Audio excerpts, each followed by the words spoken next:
ഒരൊറ്റ ടോർപിഡോ കൊണ്ട് ഒരു വമ്പൻ യുദ്ധക്കപ്പലിനെ നടുക്ക് വെച്ച് രണ്ട് കഷ്ണമാക്കാൻ പറ്റുമെന്ന് പറഞ്ഞാൽ നിങ്ങൾ വിശ്വസിക്കുമോ? പണ്ടത്തെ ടോർപിഡോകൾ ഇതുപോലെ കപ്പലിൽ വന്ന് നേരിട്ടിടിച്ചായിരുന്നു പൊട്ടിയിരുന്നത്. എന്നാൽ ഇന്നത്തെ ടോർപിഡോകൾ ഇങ്ങനെയല്ല. അത് കപ്പലിൻ്റെ അടിഭാഗത്തെത്തുമ്പോൾ മാത്രമാണ് പൊട്ടുക.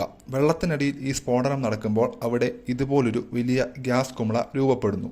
ഈ കുമിള പെട്ടെന്ന് വലുതാവുകയും കപ്പലിൻ്റെ നടുഭാഗം മുകളിലേക്ക് ഉയരുകയും ചെയ്യും. തൊട്ടടുത്ത നിമിഷം തന്നെ സമ്മർദ്ദം കാരണം ഈ കുമിള തകരുമ്പോൾ കപ്പൽ പെട്ടെന്ന് താഴേക്ക് പതിക്കും. ഇതോടെ കപ്പലിൻ്റെ മെയിൻ സ്റ്റീൽ ഫ്രെയിം, അതായത് ഈ അടുഭാഗത്തെ സ്റ്റീൽ ഫ്രെയിം പെട്ടെന്ന് ദുർബലമാകും.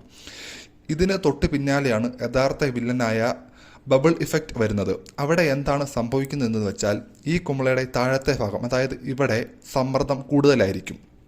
അതുകൊണ്ട് താഴത്തെ ഈ ഭാഗം ആദ്യം തകരുകയും അത് മുകളിലേക്ക് ഒരു ജെറ്റ് പോലെ, അതായത് ഈ രണ്ട് വശത്തുനിന്നും വെള്ളം മുകളിലേക്ക് ഒരു ജെറ്റ് പോലെ വരികയും ചെയ്യും. ഇതിനെയാണ് ബബിൾ ജെറ്റ് എന്ന് വിളിക്കുന്നത്.